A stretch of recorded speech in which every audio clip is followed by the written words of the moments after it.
Hi, and welcome to Conversations About Money. I'm Sarah McCrum, and today I'm in conversation with Alison Scammell. I met Alison, I think, a couple of years ago when she interviewed me, and she interviewed me again just last week. So I've had two conversations with her where she was asking me questions. What I gathered from that is that she's got a pretty engaged community who are learning how to do business. If I'm honest, I don't know that much more about her yet than that. So we're going to find out. But Alison, I'd love you to start by telling us a little bit about how you learned about money and probably about business as well. Well, I really learned from one of the best entrepreneurs that I could learn from, my father, who was a family farmer. And I didn't realize it at the time, but being a family farmer, a rancher, he was third generation, I'm fourth generation. You're a business person at the end of the day. And you're really quite an entrepreneur, and you have to make huge decisions, and you're investing huge, like really large amounts of money to get, hopefully, if the weather cooperates and all sorts of things, large amounts of money back. So there was always quite a lot on the line. And I didn't realize that as a child. I thought, oh, my dad was a farmer. And actually, I was kind of embarrassed about it because I didn't think, it was a very sexy profession. And I remember I went to Sunday school in town with the town kids, and I was always embarrassed to be the country girl. And I really kind of shrunk in my chair. But looking back, I realized, and then when I became a business owner, I thought, oh, my first limiting beliefs were, who am I to think I could run a business? I have no experience. I've received no modeling. And then I came to realize that was fundamentally false, that I grew up my entire childhood with this amazing model of a business person teaching me how to deal with large sums of money in, out, and the flows of money. And the management of it with farming, because it's not like those of us who have businesses that bring money in almost every week. It's a Correct. completely different kind of flow story, if you like, from many other Completely. businesses. Yes, it requires a lot of borrowing usually. Most farmers, especially family farmers, now we've moved into corporate farming and that's a different thing, but back then it was a lot mostly family farms where you have to borrow a bunch of money from the bank and then pay that back, and hopefully there's enough left over to live off for the year. So it requires a lot of budgeting and, as you're saying, management. So let's jump right into the present now. And what I'd love to talk about a little bit is how you and I, perhaps both of us, see the opportunities of business. Do you work mostly with coaches? Yes. Yeah. So we work with, I do work with a lot with coaches and those kinds of people. So Yes. they want to learn about business. They're really interested. Often they care a lot about the future. I'm sure you see the same thing. They tend to be conscious. They have a big heart very often. What what are the real opportunities? Because I think there are lots of challenges for people in coaching, but I think it's really interesting to see where the opportunities lie in today's world and the world that we can predict as far as we can for the future. What are you seeing?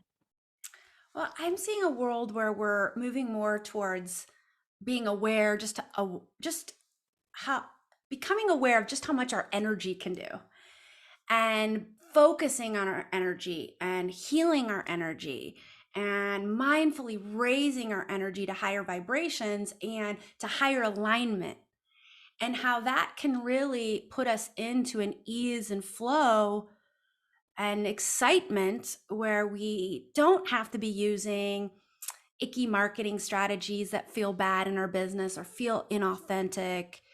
And we can be magnetizing with this energy really amazing people into our business by showing up and being authentic and being in our gifts and being in service. And I continually am in awe when I do it in my own business, just how easeful it can be. And it's not always easeful. I have my bad days too. I have my flop moments in business. However, when I am in that alignment and that I'm in the energy I want to be in, I'm aligned to my soul mission, I'm in service to people, I'm continually gobsmacked about just how easeful it can be to attract amazing people into my business, the people I feel born to serve.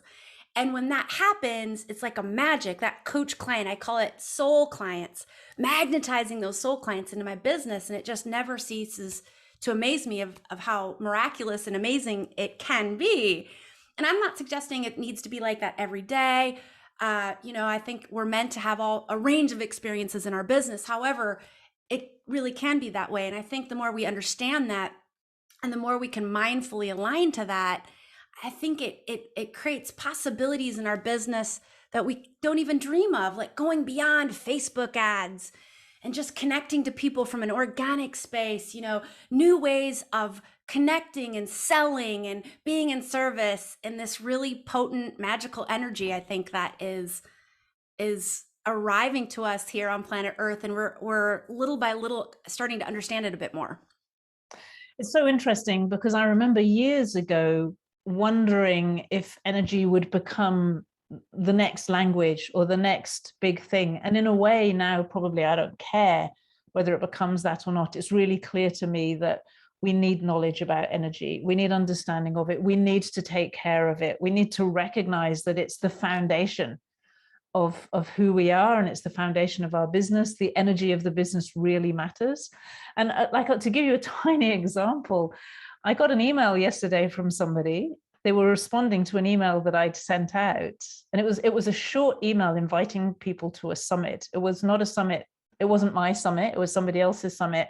I'd sent it a little bit late in the evening.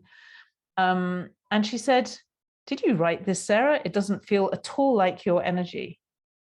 And she was right onto it. The minute I sent out an email that just used a little bit of somebody else's language, I rewrote it actually, but not fully, and used a little bit of somebody else's energy. And every time I've done that, somebody's immediately written to me and said, "This doesn't feel like you." And I just think, how remarkable is that people are so sensitive to it. Now, I think in a lot of mainstream business, I don't know how much that would be even noticed, but I see that as a little bit of an indication of where we're going. I see that people are more and more sensitive. They have more and more of this subtle language, subtle capability.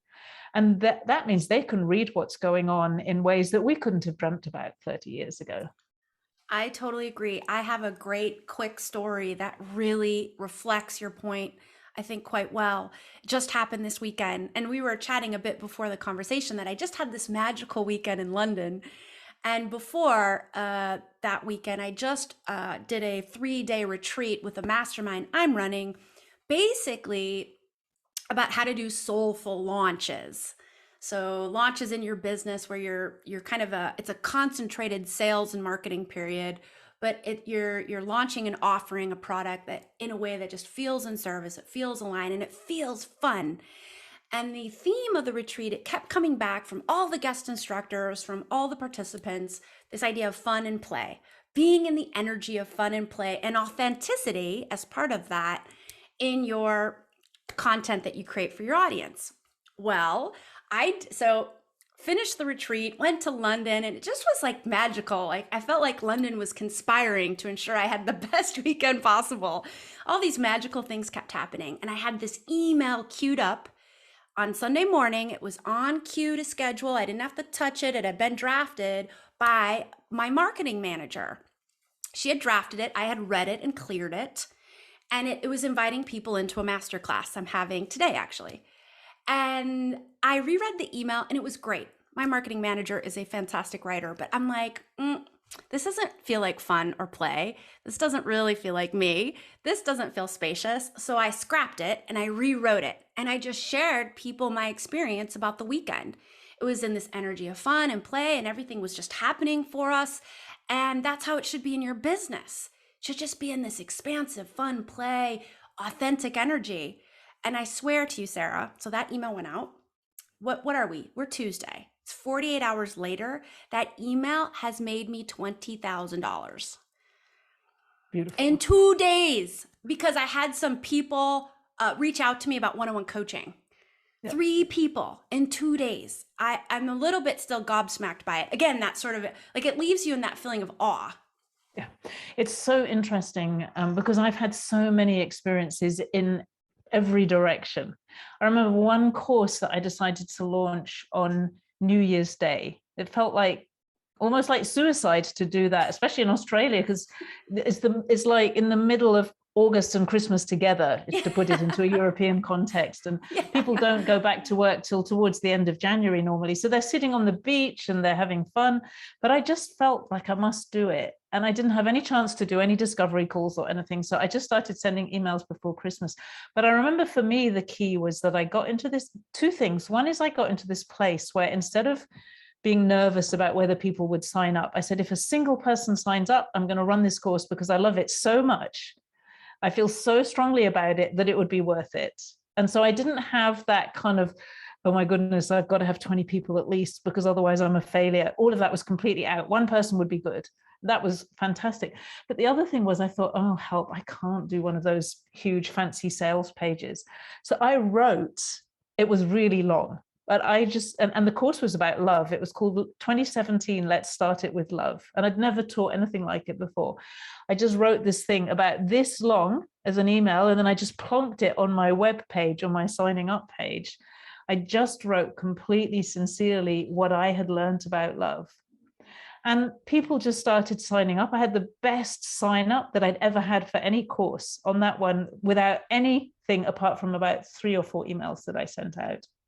It was really, really interesting. And I know that if I would try to do that, Yeah. it's like it doesn't work. And that to me is this mysterious thing because I can never repeat the mood or the energy of the past, which you will understand very well. It's like it's always got to be fresh, but sometimes it definitely feels fresher than other times. Yeah.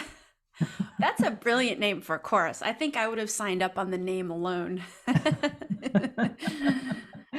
Yes, it felt very important.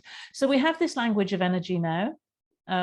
We have people who are much more sensitive, I think. So they're receiving a lot of information. They can read things everywhere. Other people may or may not know just how much is being read about them. It's interesting. I was thinking about artificial intelligence and data. And, we worry so much about data, but we should also perhaps, well, not really worry because it's usually benign. But if you think how many people are highly sensitive, they're able to read things at a subtle level. Instantly, they can walk into a room, they can see where you're sick, they can see what's going on inside your body, they can see where you're out, all kinds of things. So I think that there's an interesting match there, which perhaps we won't get into. But so we're in a world where energy counts for more. And at the same time, what I see is that coaches have it quite tough. It's a beautiful profession because the reward of doing it and the reward of doing it well is enormous. And at the same time, I met Seth Godin once. I don't know if you've come across him. He's a real kind of marketing, amazing marketing kind of, he would hate to be called a guru, so I'm going to call him a guru. And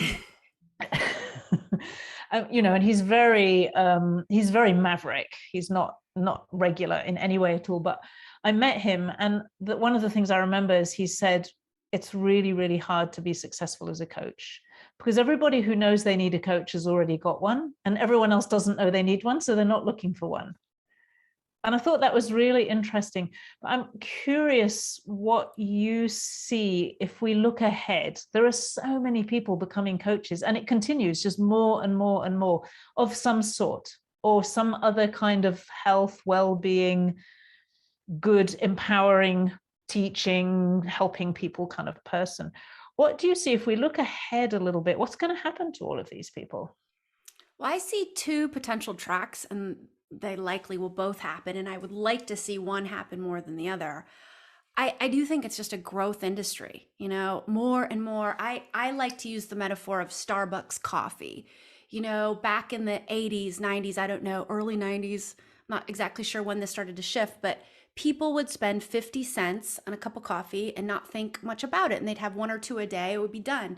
Nobody thought to have a budget of $25, $30 a day for coffee because in the afternoon they would need their frappuccino and they would need this and that. And so we now have this new budget and this new sophistication for coffee, not only because of Starbucks, but it kind of started there. And we spend more money on coffee, right? And I feel like the same is happening in life coaching. When I first became a life coach, which I never really liked that title, but I started as a life coach. None I of us call my did. things, I call myself other things now. But I was so embarrassed because I was coming off this old profession that I thought was prestigious, although I hated it. I was embarrassed to say I'm a life coach, but I think that has really changed. And people are like, yeah, I'm a coach and I have a coach and you have a coach. Like more and more people, I think, are opening the idea and getting coaches. I do think that percentage of folks who haven't had a coach before are opening to, because they're looking around and seeing other people benefiting from coaching. So they're saying, I'm going to try this too. And that's great. I think I believe in the concept of coaching. I believe in the concept of helping each other and earning livelihoods from it. And so I'm hoping that that trend continues where coaching continues to grow. More and more people consider investing in themselves. Like right now, the perception out there is like the English speaking countries spend the most on coaching. I live in the Netherlands. I live in The Hague. Whilst, like, let's say in Europe, they're a little bit more suspicious of it. Like, I want my health insurance to cover it. And if my health insurance doesn't cover it, I must not need it, right? And I think that is slowly starting to change, where I see Europeans for the first time adding money in their monthly, yearly budget for coaching and personal growth. So that's track one. I think more people getting open to the concept of coaching, and that is great. Track two, which I'm a little bit worried about. I'm a buy local girl. I grew up on a family farm. I don't really like big corporations so much usually. And I do see this trend of big name people who call themselves gurus and enjoy calling themselves gurus, saying, I'm going to certify lots and lots of coaches, and then you can kind of and I learned, I got my coaching certification through Martha Beck, and she has got a big coaching institute. So it's not that that's a bad thing, but I just don't want, like, what's so awesome about coaching is that, if you choose it, if you want to do it this way, it's you. You can learn people's tools, but then you put your authenticity on it, and you learn your own tools, and it's your business. And I do see some institutions that are hiring lots of coaches. And I know some of those coaches working for those institutions. And yes, those places are getting them clients, but they're charging lots of money for the packages, and then the actual coach is only getting a small percentage of that. So it's kind of like the corporatization of the coaching industry. I can see big people with a lot of resources seeing an opportunity there and seizing on it, and they've got the money to do all the marketing, and I don't know. So I just hope that trend, I have an eye on that trend. And my hope is that it stays organic and it stays of the people, for the people, by the people. if I'm well, that's really sense. interesting, because if you follow that trend through a little bit more, it's almost inevitable then that we would also have AI coaching, which, we can already see the beginning of.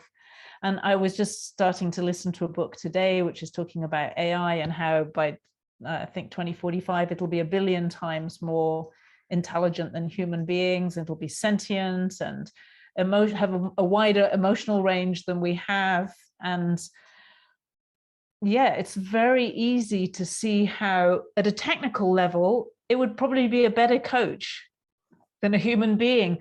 But there's something about the organic experience of humans coming together. It's like you can't fake nature. You can't fake, this comes back to the energy thing. You can't fake the energy of nature. Yes.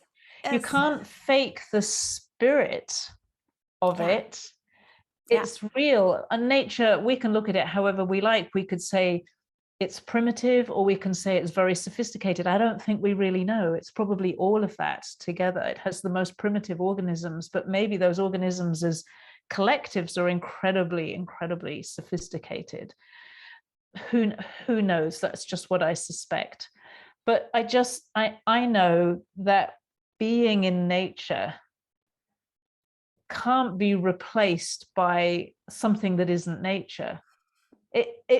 You could have another experience, And it might be an unbelievably sophisticated experience, but it's rather like being with a human being when we can really settle down and be with another human being and get out of all the head spin and all the other things that keep us separate and really connect. There's an experience there which is different from just the emotional language and the verbal language and the data inputs. It's operating in a different space. Now, maybe that's my way of wanting to make human beings special. Maybe artificial intelligence will be way more intelligent than us. That seems almost inevitable. And it will have its experience and we can have our experience. I do feel that there's a very important question to be asked in here, and I suspect that coaches may have a very important role in this as to what is the unique human experience that makes humans humans and makes us feel like this is what I'm here for. Yeah, that's really profound. And I, getting back to that concept of soul clients, which is a concept I use because I define a soul client as that person that I was born to serve. And I believe that we agreed on a soul level that we were going to meet up at some point on our human journey and help each other. They were going to hire me and help me by paying me money. I was going to help them back by healing them or giving them direction or helping them get there to the next step of their dreams. And I believe that we have these unique gifts. We were born with a unique genius that's all of our own, and it fits like a puzzle piece to the pains of our soul clients and the dreams, like helping them get closer to their dreams or their soul alignment, whatever it is you're selling. And that's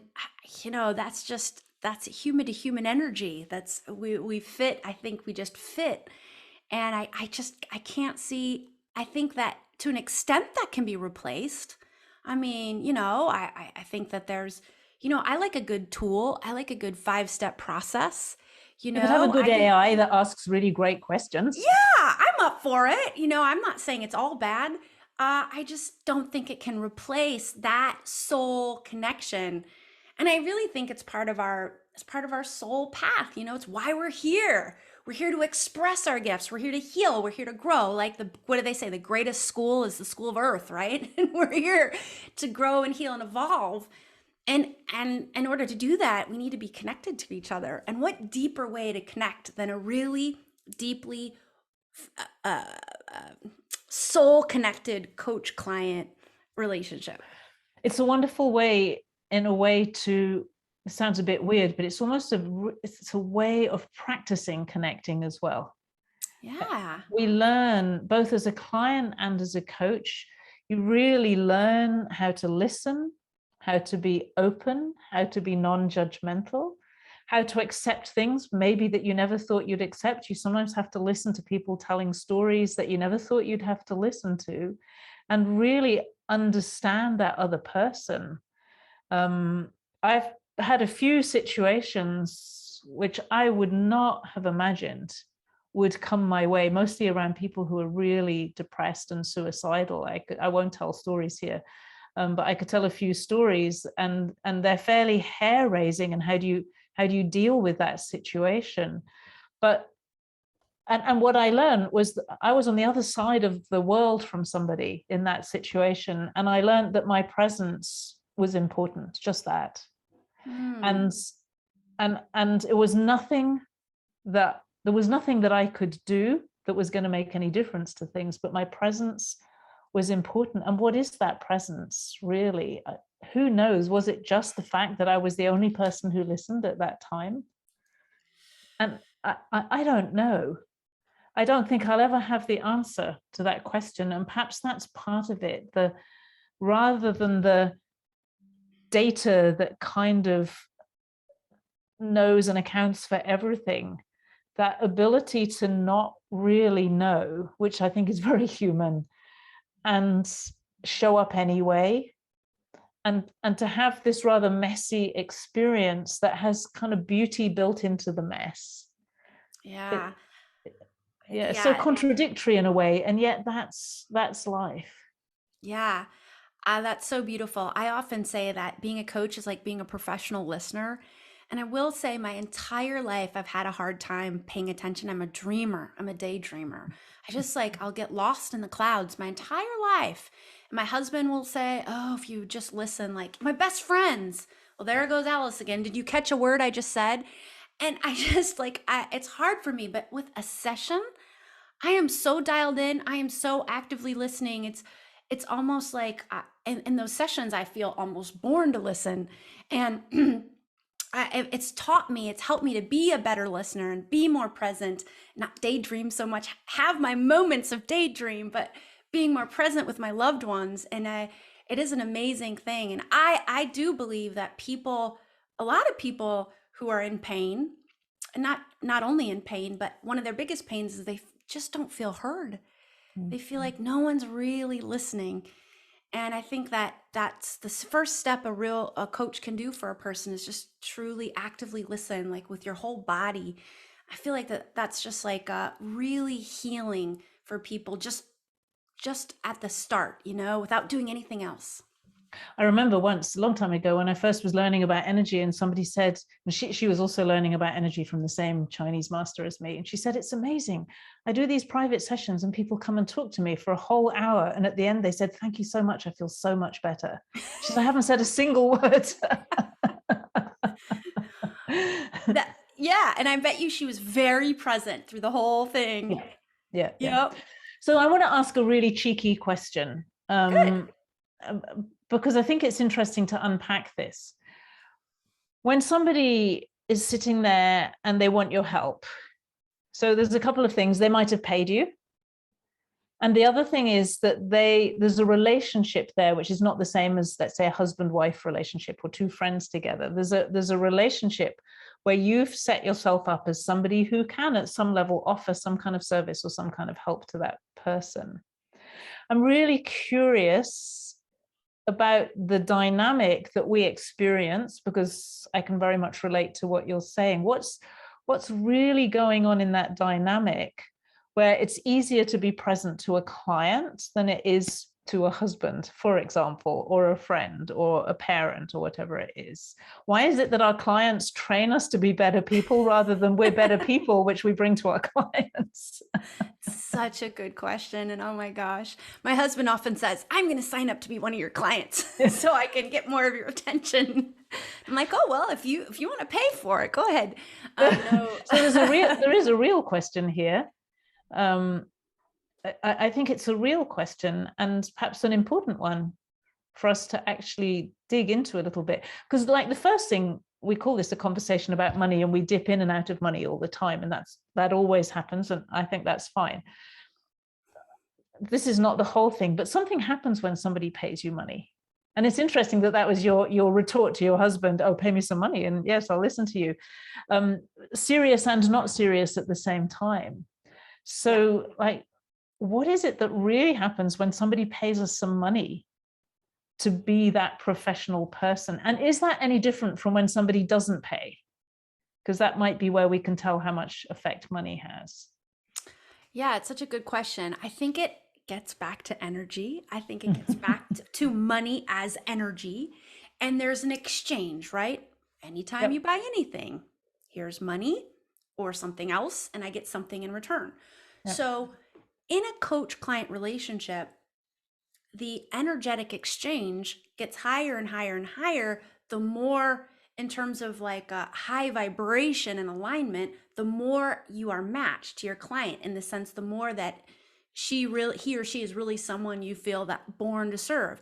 And I think we've all had that experience. I mean, I luckily haven't had it too many times, but I've had it a few times, or had a client that just wasn't a match for me. She was an amazing person. Like, we probably would have been great friends, but the coach client agreement was not a match. And it took this profession I loved, and it made me, I was just like, I was not myself. I was out. I probably wasn't that present.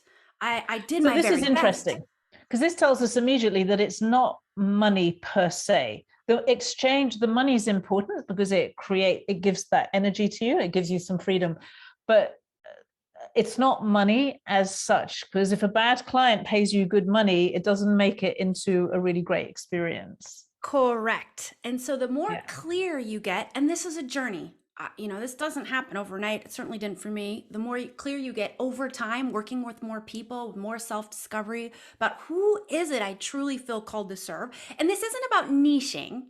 Sometimes it Mhm. helps a coach to niche. Sometimes some coaches really aren't meant to niche, I feel. So it's more about energy, It's that that resonance, that energetic. vibration. Yeah. Correct. Yes. And so when you call that person in and you're showing up at your best and to serve them, that high vibrational resonance is there, then ideally, there is a price tag there that reflects that. So you're not up here vibrating at $1,000, but you're only charging 50, right? Your vibe, what you're charging is matching, or at least in the same field as that connection you have.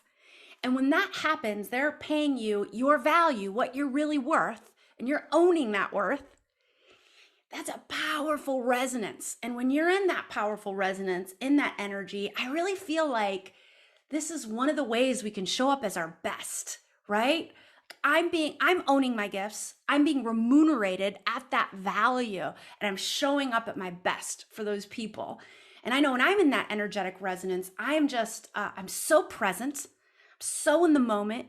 In fact, I've taught myself I can get like, this has happened to me many times in my business where I get horrible news right before, not many times, but it has happened where I get horrible news or something has happened, or my poor husband's getting beat up today, or my husband is angry about something right before a client session.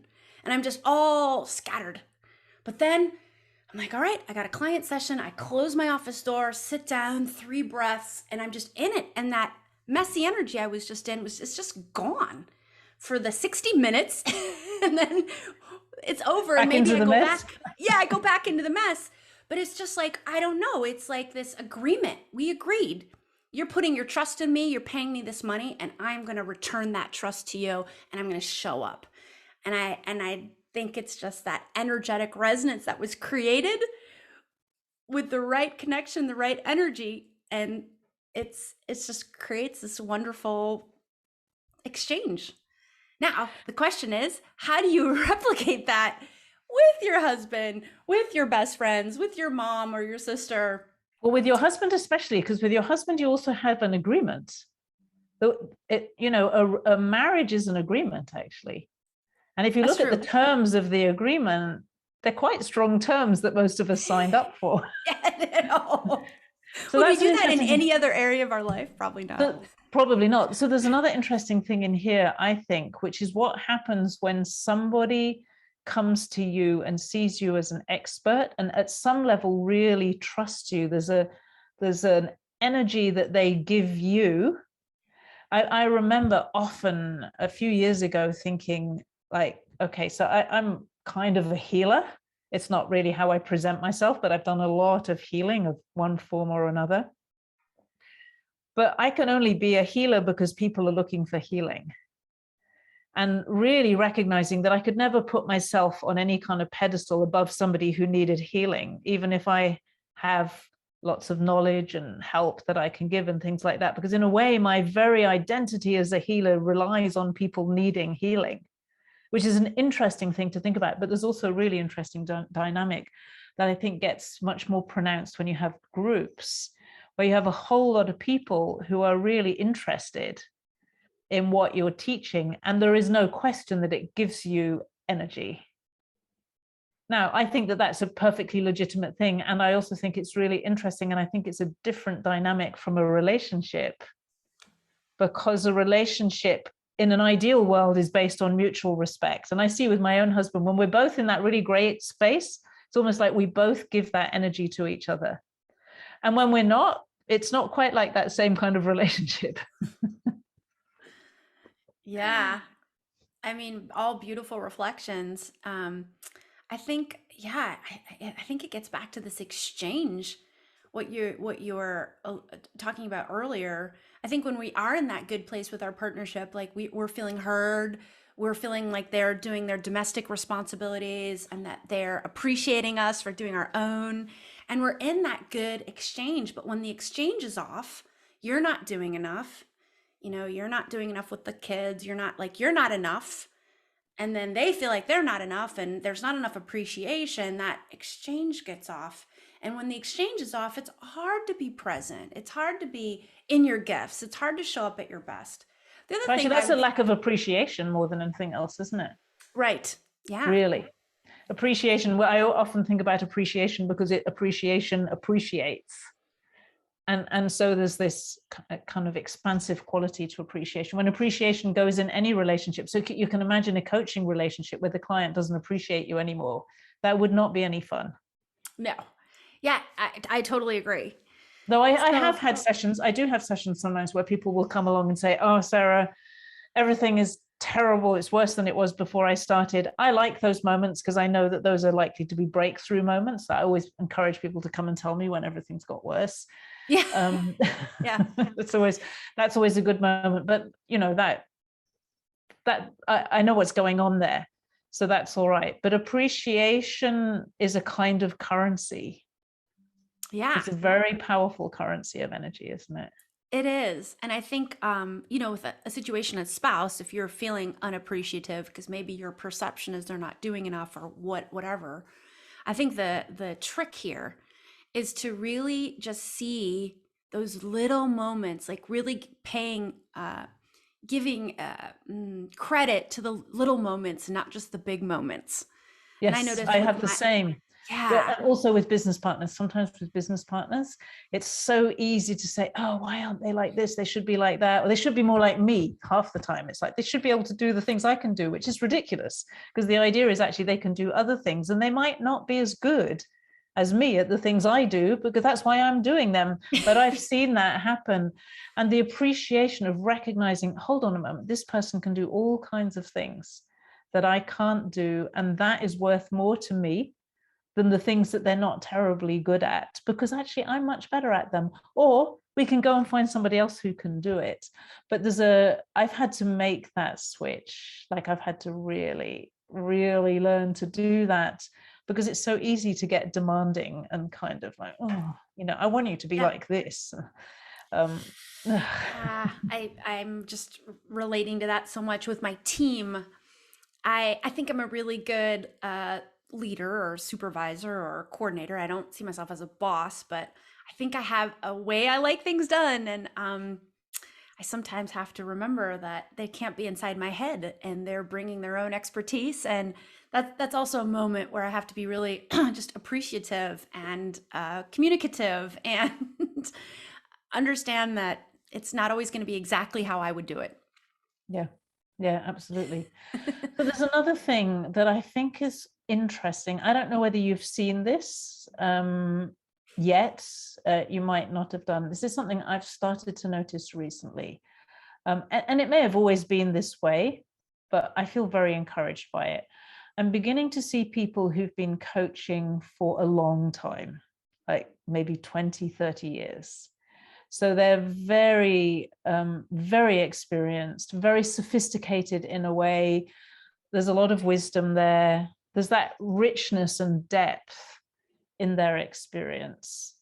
And I'm beginning to see them become really influential in terms of working alongside business teams that can change the way we do things, for example, that can genuinely make the world a better place. I met somebody recently and she said, oh yeah, I do the people bit. She's actually really a coach. She's a very, very experienced executive coach. But I could see that the business that I was talking to would simply be missing something like 50% of itself if she wasn't there. And in the past, that might have been an HR person or something, but that's a completely different. And I found that really encouraging, this sense that there is coming into being a path for people who've chosen this profession to become influential at a level that fits their capability. Because one of the things that I see often happens in coaching, especially around women, they'll often give up a corporate job, for example, which is very understandable because they're absolutely over the whole corporate experience, they then become a coach where they feel really disempowered and weak, and they don't have the power of the corporation behind them. They don't really know how to find clients. It's a very difficult experience.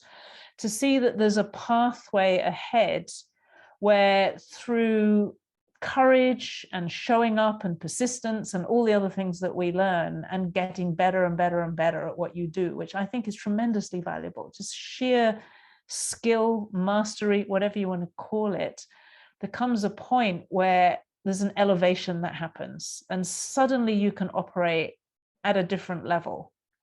And I'm really fascinated by that. I'm experiencing some of that myself. I've been coaching for probably 22 years.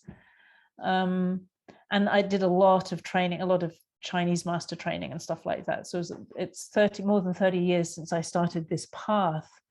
But I'm seeing things happen that I don't think 10, 20, 30 years ago there would have really been space for.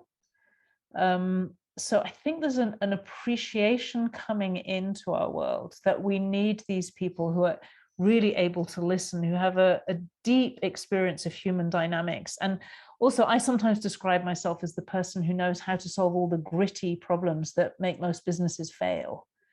I'm wondering what you're seeing. Your audience may be younger and not there yet, but I'm just curious what you feel about that.